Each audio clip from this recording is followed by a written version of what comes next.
The guard ended up putting black citizens in an internment camp and would only release anyone if a white employer could vouch for them. Yeah. And these released black folks were marked with green tags. Now, the Nazis heard about this, and they were like, well, that's an interesting idea.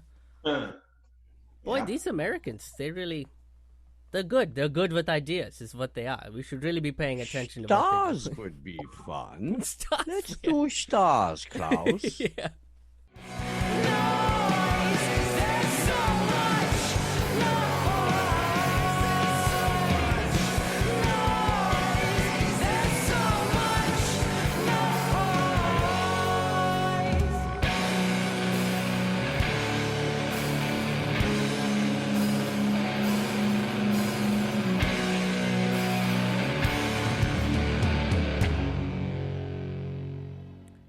Hello and welcome to a brand new episode of Forkful of Noodles. I'm your host, Krish Mohan.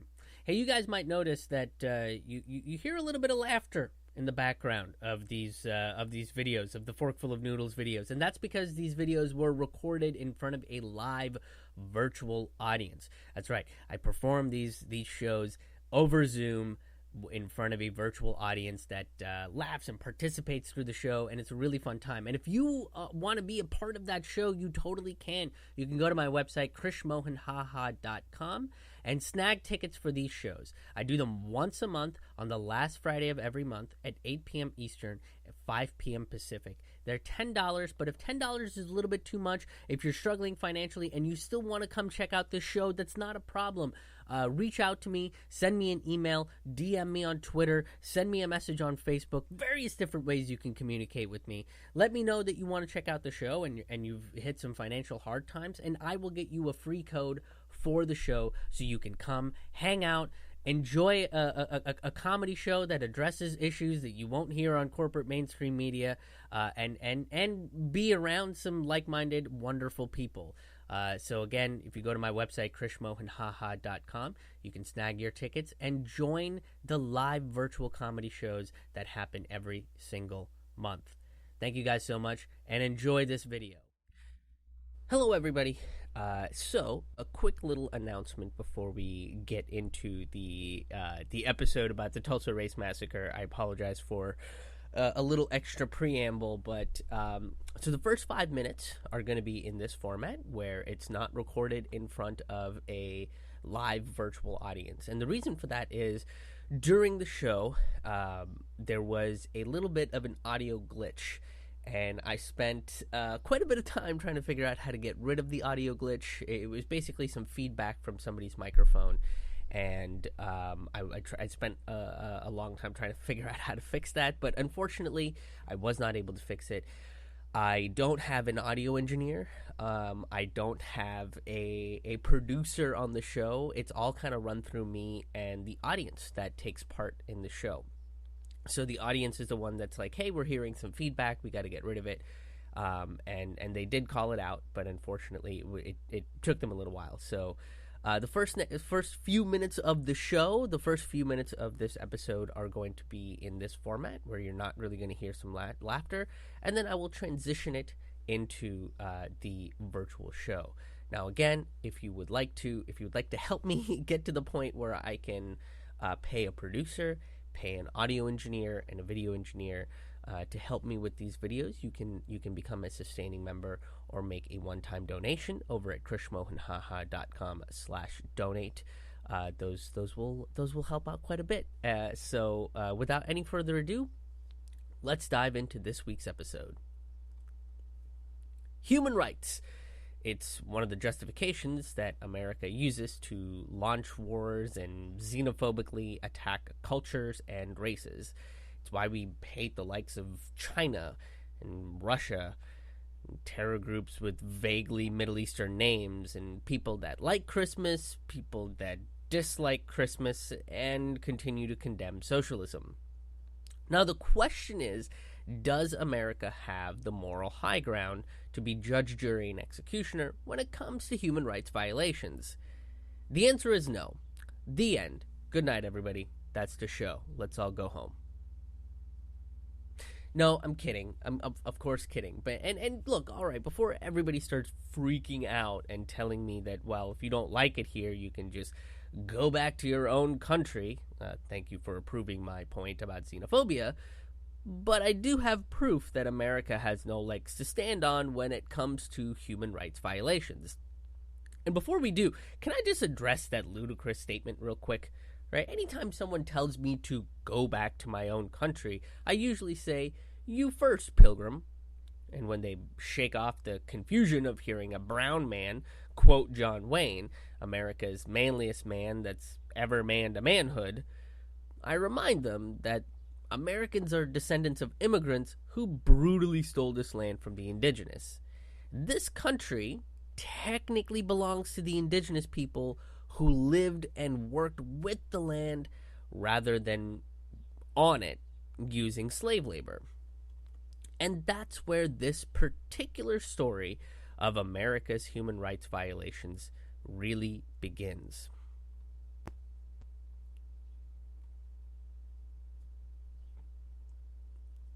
The Tulsa Race Massacre is connected to the passage of the Dawes Act, which gave the American government the right to divide native lands. Good. I mean, I was getting real worried that we'd never make Manifest Destiny into a law, but finally, somebody has done it, right? But this did allow newly freed black people to get their promised 40 acres of land. Between 1865 and 1920, Oklahoma had the largest population of black people in the country, and Oklahoma wouldn't be a state without black people. They were the railroad workers, cowboys, and sharecroppers that built the foundation of the state. Actually, come to think of it, most states wouldn't be a state without the help of black people. Several black entrepreneurs helped the community of Greenwood, aka Black Wall Street, in North Tulsa flourish. O.W. Gurley built a boarding house for black Americans. Gurley would often loan money to black Americans who would use it to start a business in the Greenwood district. He would help these businesses grow and expand so that people could enjoy what the business had to offer. Which, I mean, what a mook, am I right? I mean, you don't loan people money to help their business grow. You loan people money so that they are indebted to you and you can exploit them for the sake of capitalism. Clearly, Gurley didn't get it. Despite that thought, though, Greenwood did become one of the most successful areas in all of Tulsa. J.B. Stanford, a former slave turned into a lawyer and activist, believed that black people need to pool their resources together and uplift their communities. And look, this was a very dangerous thought because it does sound like a commie pinko Russia Putin traitor talk. In capitalism, the only pool you need to worry about is the in-ground one built by exploiting the working class. But the successes of Greenwood came exactly because of that. $1 would circulate through the community of Greenwood anywhere from 19 to 100 times before it was spent on a white-owned business outside Greenwood. And for the kids to understand, that would be like keeping your Venmos in the community for a fortnight. Hashtag YOLO. Am I right? Huh? You guys get it, right? Is this cool? Am I cool? Is this cool? Are the kids getting it? Greenwood also had its own school system with a better education than the white schools. There was a business college, banks, 2 theaters, salons, nightclubs, hotels, and even a functioning public transportation system. There are towns in America right now that don't have a decent bus system. Pittsburgh. And in towns that do, people don't use the transportation because the bus smells weird. Well, maybe if we had a funded public transportation system, more buses, trains, and trams would have better ventilation and maybe even a bathroom. Right? I think we have a very backwards way of dealing with transportation in this country. Right? I think cars should be used for long-distance travel, but if you're moving within a city, public transportation should be readily available and better funded. And they probably wouldn't smell as bad either if they were funded well. Wouldn't be a problem. Now, Greenwood even had its own newspaper called the Tulsa Star. This was founded by A.J. Smitherman, and it educated the citizens of Greenwood about their rights and would often cover pieces of legislation that are either beneficial or harmful to black Tulsans. They'd cover stories that involved things like Oklahoma's first piece of legislation, which involved instating segregation into the state. Ah, yes. The fun things of signing discrimination into law, just like a democracy should, right? Yeah. Gotta do by the rules. After the Constitutional Congress, after statehood was approved, the first bill segregated the state. Despite this bill by the new government, blacks remained in Oklahoma, living in both all-black towns and Oklahoma's cities. One of those cities was Tulsa. You know that bill is evil because of that music. Very sinister music. This legislation segregated Tulsa into a black North and a white South because you don't want to mess with classic racism, right? You know? Much like New Coke, new racism is going to be weird and will make you gassy. And again, what a mook, right? A.J. Smitherman trying to teach people about legislation that is going to be beneficial or harmful to them. Okay, look, newspapers are not supposed to do that. They're supposed to tell you which billionaire to fawn over, right? How Russia is bad and where the hottest sales are happening, right? The Tulsa Star didn't even have any commercials, and they didn't try to justify any wars either. It's like they don't even get what corporate journalism is supposed to be about, you know? Where is the propaganda? You're just educating the plebes, you fool. It's ridiculous. Now, the Tulsa Star also advocated for an armed black populace and taught folks how to protect themselves, which is like weird because it's almost like they understand the responsibility of owning a firearm and what well-regulated means, you know? I bet the Tulsa Star understood comma placement, unlike the Second Amendment, who used commas like a first grader who just discovered what punctuations were. It's a pretty fucked up amendment, you guys. Mm-hmm. Now, one might think that the paper was being alarmist, but this was the early 1900s when the Ku Klux Klan was still powerful and very violent. Partly because the Republican Party had shifted its views on the KKK. The party went from demonizing the Klan and hunting them out of communities to be friendly with them after McKinley turned the GOP into the party of big business and bosses. Now, Greenwood's successes had caught the ire of the white communities, right? Most of these white folks were low to middle class working people that were working in the booming oil industry at that time. The economic solidarity of Greenwood was a threat to white bosses who were using racism as a way to keep their wealth intact. I mean, this is classic capitalism, right? Which is a little different from new capitalism, which is basically the exact same thing as classic capitalism, but like in a new suit and slightly more gassy. But this is a classic method of exploitation, right? To convince white workers the reason they're poor isn't the greed of the bosses, but rather the black men and women who hoard their rightful wealth. It's the dangerous mix of racism, manifest destiny, and white supremacy that is still used to this day. Yeah. This is the origin of the immigrant stole my jobs myth. So white Tulsans were basically looking for any excuse to attack the thriving black community of Greenwood. And they found that excuse in Dick Rowland in 1921. Now, a good amount of Greenwood residents had to work in the greater Tulsa area and were in the oil business. But there were some who were inspired by the entrepreneurial spirit of Greenwood and started their own smaller enterprises. Dick Rowland was a 19-year-old shoe shiner in Tulsa and made a pretty decent wage as one.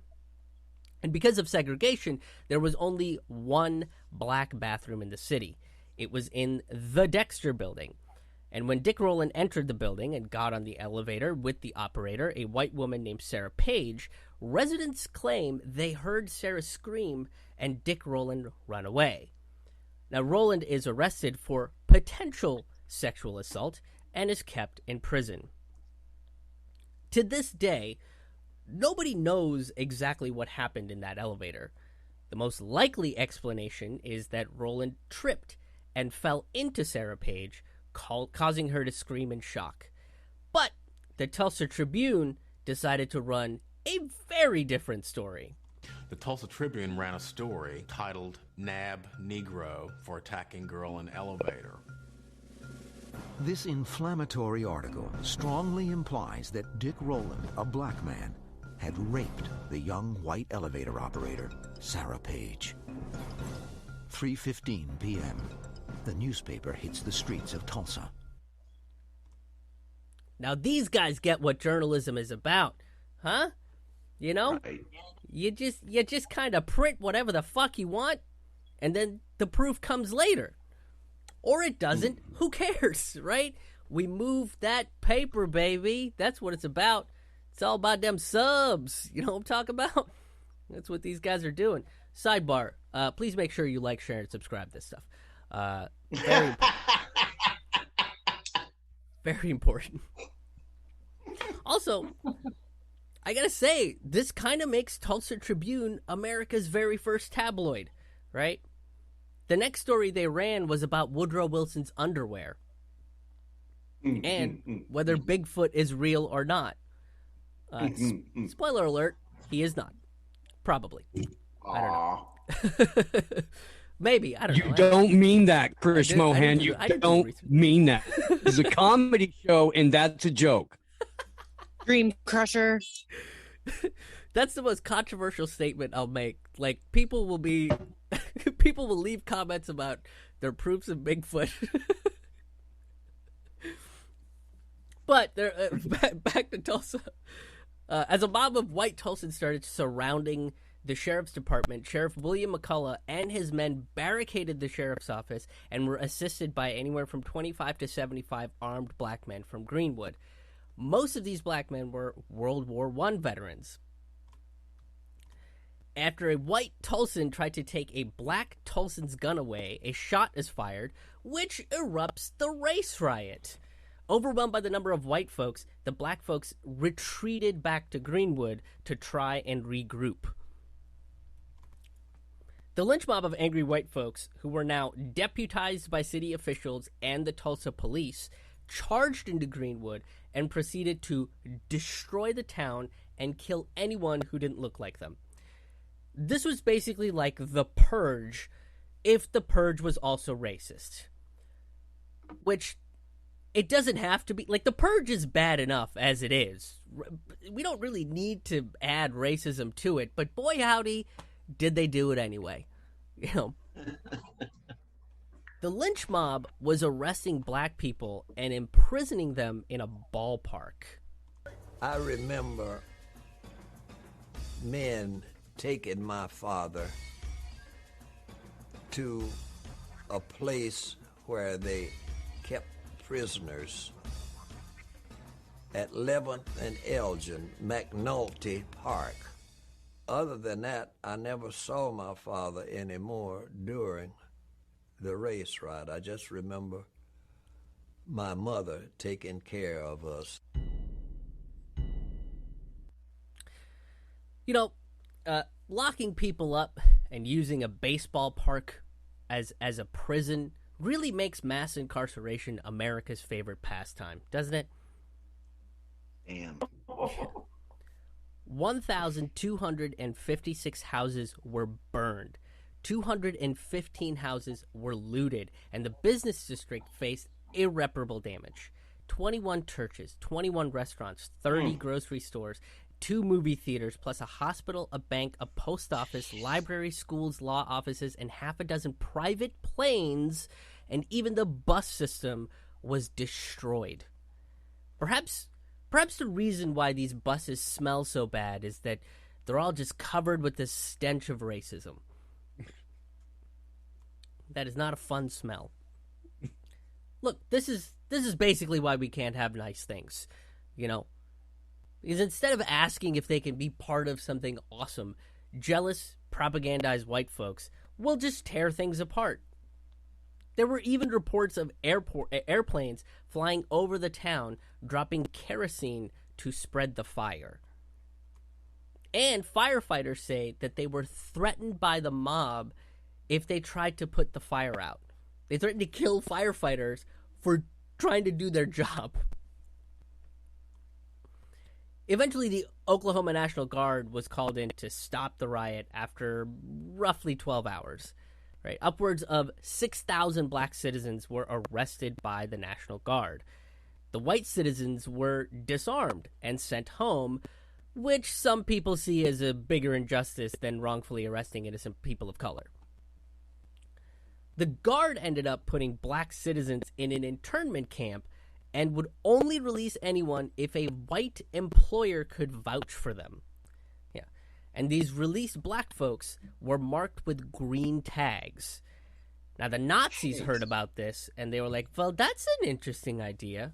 Boy, these Americans, they're good. They're good with ideas, is what they are. We should really be paying attention to stars what they do. would be fun. Stars, Let's do stars, Klaus. Yeah. 9,000 black Tulsans were left homeless after this event, and no one is actually certain about how many people were killed in this massacre committed by an enraged white lynch mob. But there were many bodies buried in a mass grave or thrown down a coal mine. Now, this coal mine eventually became a Sears parking lot, which really explains the fate of Sears. Just in case anybody knows, I'm pretty sure Sears is shut down. Like, it's not a thing anymore. God. After this event, the Tulsa Tribune ran the story in the front page, and a lot of white Tulsans were selling postcards of the destruction because capitalism gives zero fucks about anything except profits. Right? Mm-hmm. The New York Times and Tulsa World also ran stories, but public opinion of this event was not as celebratory as one would expect. Because even in 1921, lynch mobs and racial violence, very unpopular. Super unpopular. I don't think there's ever been a moment in history where people were like, boy, you know what we need is more lynch mobs. Boy, that's what society is really fucking missing. And in fact, the political and business leaders realized what a PR nightmare this is to celebrate a massacre like this. And just to be clear, they were cool with the massacre, just not celebrating it publicly. You know, you do it quietly and privately, like God intended. So, instead of making a statement to get rid of the Klan or reverse segregation in Tulsa, they hid the story. The Tulsa Tribune deleted the story from their front page. The Tulsa World erased all records of it, and even the proud white lynch mobbers fell completely silent. When in doubt, folks, sweep racial massacres under the very expensive rug made out of an endangered species. Look, I don't really care who I offend with this statement, but if you're a capitalist, you're morally bankrupt. There's no ifs, ands, or buts about it. I mean, for decades, people from the future generations didn't know what happened to Greenwood. No history books wrote about it, and schools never really taught it. Gee, I wonder why, right? You know, in Germany, they don't teach the history of Nazism. In Japan, they don't teach the rape of Nanking. Leaping a gaping hole for history to just repeat itself despite your quiet shame. And the only reason this story even broke and hit the mainstream was because the mass graves were discovered in 1998. Eventually, a bill is proposed to teach the race massacre in schools, But Oklahoma legislators claimed the bill to be bogus because the massacre was already being taught in schools.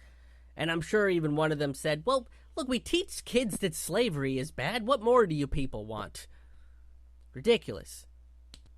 Yeah, gaslighting the American populace is like America's greatest pastime. But as of 2004, the race massacre is being taught in Oklahoma schools. They also decided on a $33 million restitution, which is nice, but not nearly enough. Right? Greenwood could have been a model for how to run this country, but because a bunch of rich white people and their exploitative racism, we'll never really know how transformative Greenwood could have been.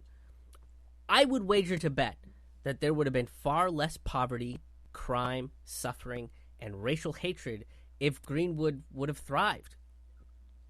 The people that committed the Tulsa Race Massacres would have been the same people that said, well, you know, black people should really just comply with the police at the murder of every innocent black person, right? But these white racists are the ones who blatantly didn't comply with the police and wound up genociding a prosperous black community. And that's because their fear and hatred is far more important than authority. A society ruled by ignorance, greed, and exploitation is doomed to fail.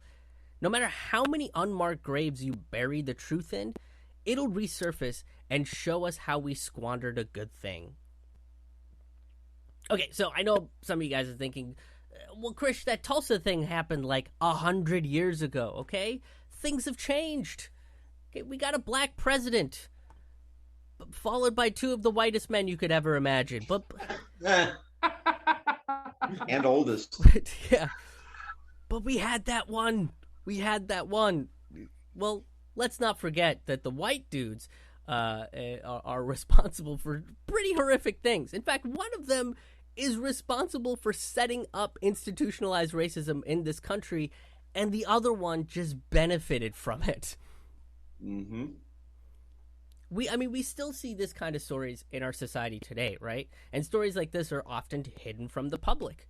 We can see that in the way that police brutality videos are hidden from the public.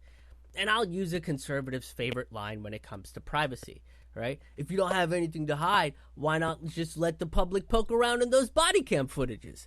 It's no big deal, right? It's probably going to show that the cops are innocent, right? It's not like every single fucking body cam image shows that the cops are... It can't be every... Is it? Is it every single one? It's every single one. Another one of America's hidden human rights violations was in 1985 when the Philadelphia Police Department blew up a neighborhood in West Philly. Now, some of you might know West Philadelphia as the homeland of one Will Smith before he gained his royal status. To a lot of other people, it's proof of one of America's worst domestic atrocities of all time. This story starts in 1972 when a man named John Africa started the MOVE organization. And that's not an acronym for anything. Their philosophy was simply everything that's alive moves. If it didn't, it'd be dead. It's pretty simple, and I kind of like it. Go great on a t-shirt. But MOVE were primarily naturists, right? And the whole family took the last name Africa in honor of John Africa. And they believed in nature's law. They stated that true law is self-explanatory and self-enforcing, which means contracts with them were like a page or so and very easy to read and comprehend, you know? They barely use words like thee or thou or client. And they don't have any fine print, which the only time fine print is used is if you're an asshole, you know? Only assholes use fine prints, and they're definitely trying to take your firstborn child. That's definitely what they're trying to do. Their point of view of right and wrong was also a bit nuanced, right? They believed that just because something is a law doesn't mean it's right. As they point out on their website, slavery was legal, and so was killing Native Americans. And until recently, it was legal for the police to put their knee on the back of your neck as a way to, quote, subdue you. Yeah, we the people realized that was fucked up pretty damn quick. You know, we didn't need a complexly worded document to determine that. the MOVE organization would render lawyers obsolete, and the film Liar Liar would just become an art piece instead of some people's first R-rated lawyer movie. It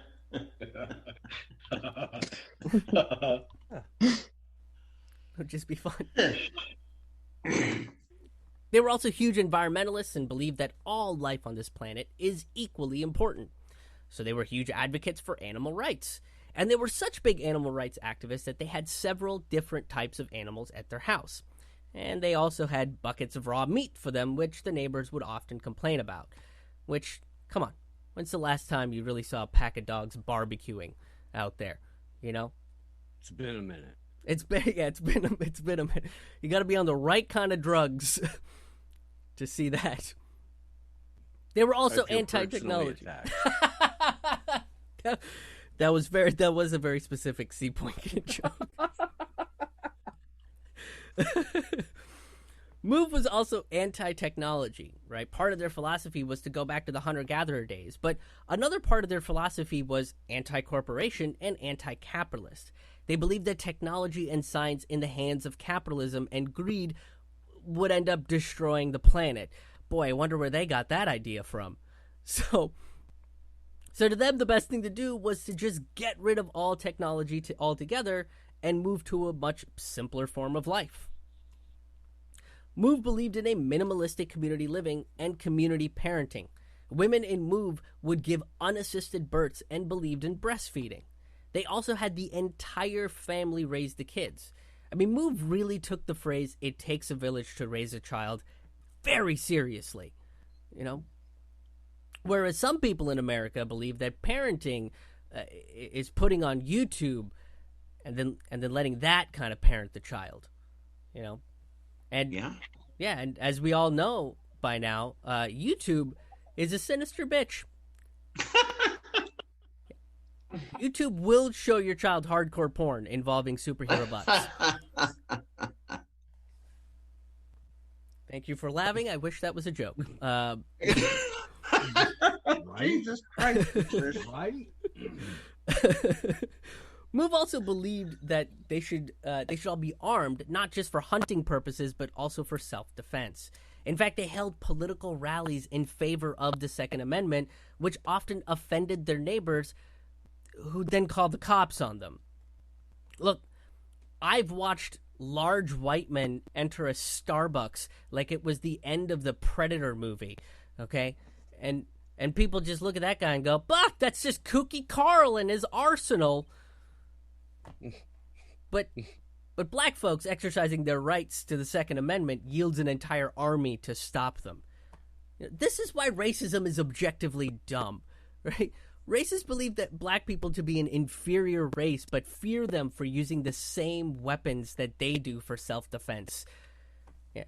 Give these people the gold medal for mental gymnastics at the next Olympics. They did it. They won. Nobody can contort their brain like the racists can. Now, most of their altercations with the police would often turn violent. Go figure, right?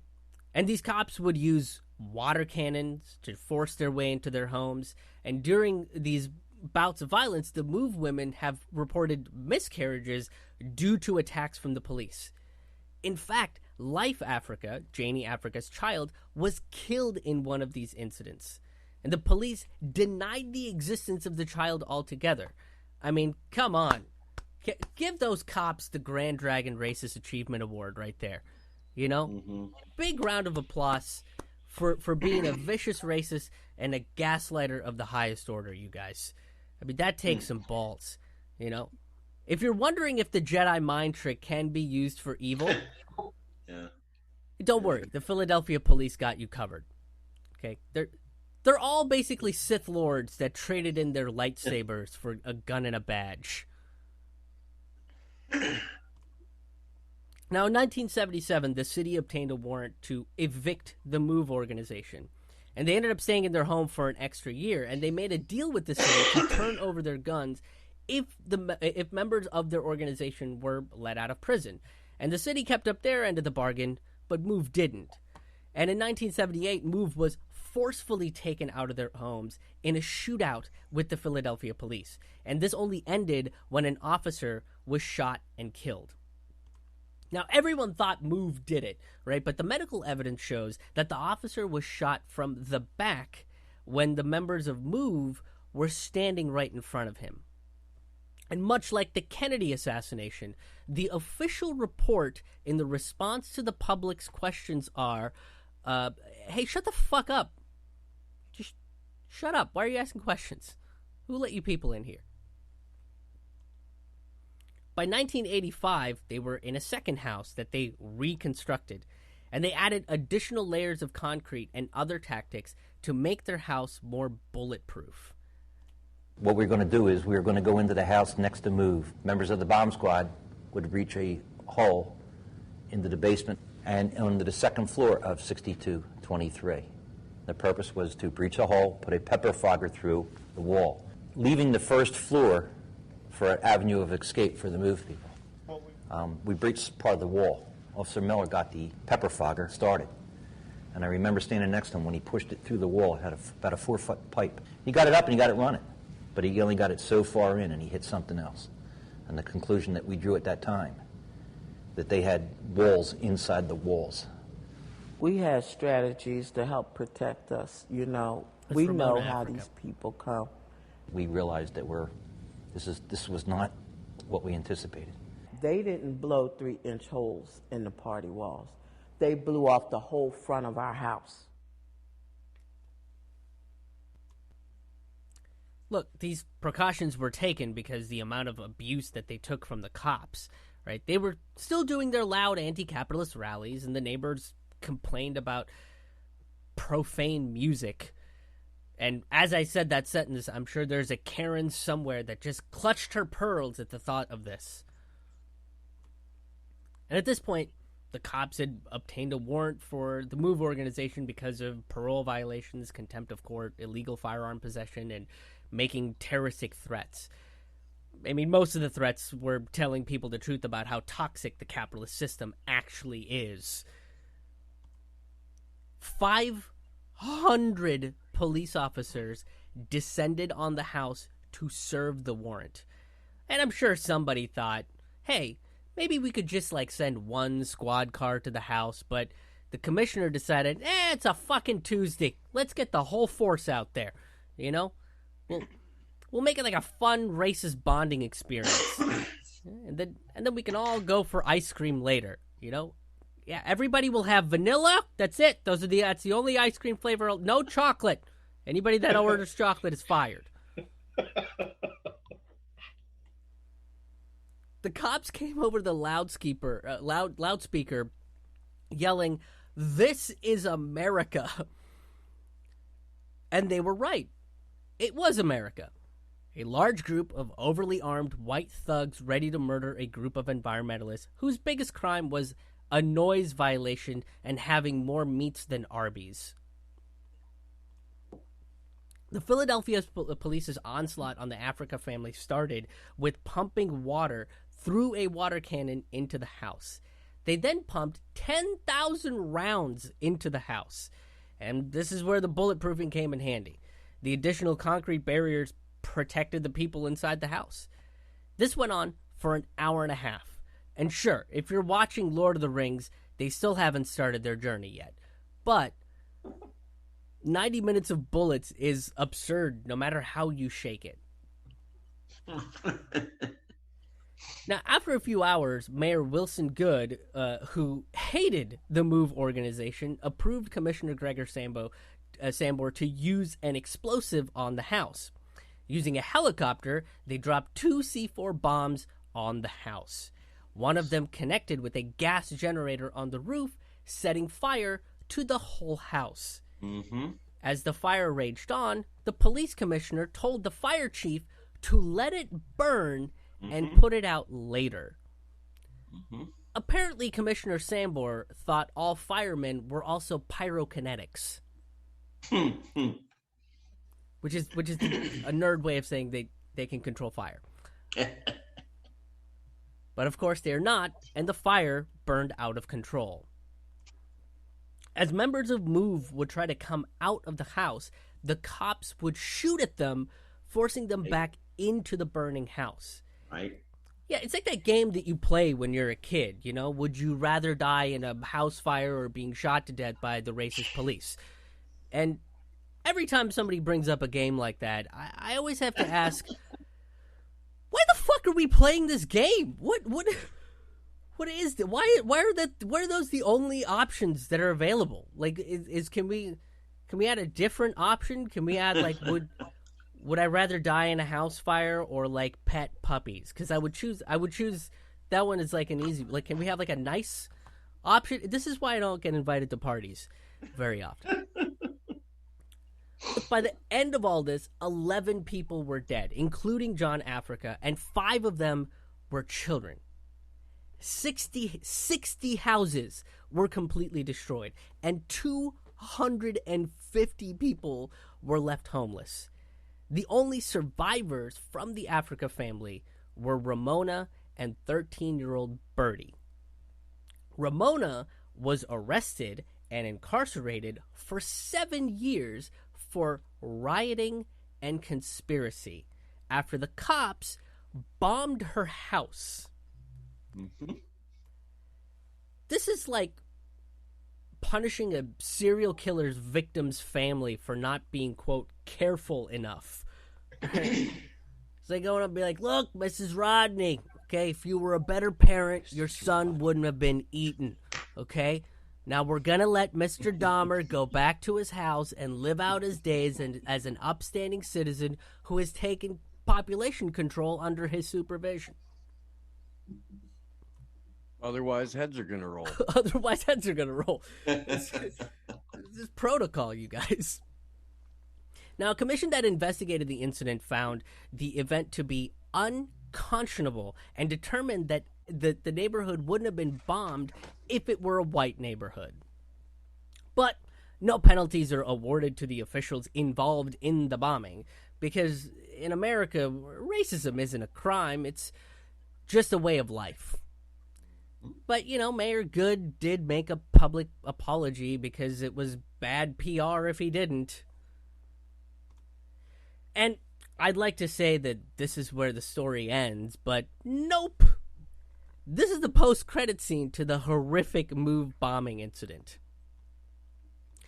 Now, the residents of the neighborhood were promised rebuilt homes, and the city chose a cookie-cutter contractor to rebuild the houses on the cheap, which yielded homes to have some problems. And one of the mayors straight up said he doesn't care about what happens to this neighborhood.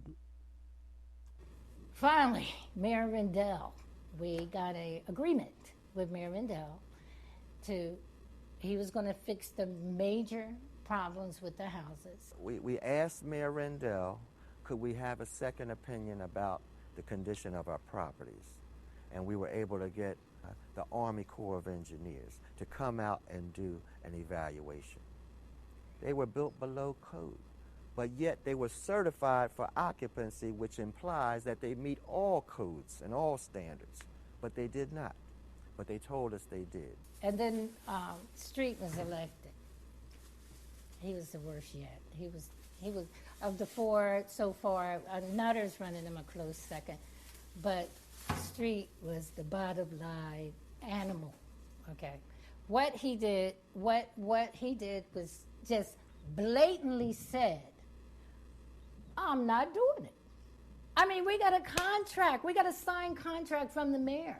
And Mayor Street just blatantly said, I'm not going to do it. Now, most of the residents after this left. And the ones that remain, like these folks here, are trying to basically prevent gentrification. Mm-hmm. Because that's what they do. They go to primarily low-income black neighborhoods around the country and create conditions that are unlivable and then force these people out so they can gentrify the space. Look, people need homes, not another fucking shop that sells pottery at an unaffordable price in a fucking mini mall. Nobody cares about what's that, anthropology? Who gives a shit? Fuck your decorative linens. Get the fuck out of here. And look, I'd like to tell you that that's the worst thing about this post-credit scene, right? But it is not. After the bombing, it was really, really hard to figure out which bodies belonged to who, since most of the bodies were badly mangled. But 2 of the children, Tree and Delisha Africa's remains, were taken from the crime scene, mishandled during transport, and given to Penn State and Princeton for academic purposes. The parents, who were in prison at the time of the bombing, were not notified, and their permission wasn't given. This means 2 prestigious schools where you either have to be very rich or open to a massive amount of debt to attend used two kids' bodies from a war zone for studies. And as they learned the anatomy of the human body, they didn't learn the anatomy of their racist institutes that thought it was fine to use 2 black children's bodies for science without the consent of the fucking family. And it really shows you how deep racism has permeated into our society that even academia is colored with it. Now, Penn State did make a public apology because, PR, but no apologies were given to the mothers of these children. Princeton, on the other hand, wanted to know what their annual income was before they made an apology because, the poors don't count. Right. Look, you don't have to agree or disagree with Move to see what the cops did as a crime against humanity. Right? The worst thing they did was be loud and have meets in their backyard. And if that's awful to you, then don't visit a college dorm room, okay? Raw meats smell like roses compared to the smell of sweat, spunk, and missing ramen. It's awful. I'm giving myself PTSD flashbacks. Look, and with this information not addressed or talked about, there's a likelihood it'll repeat.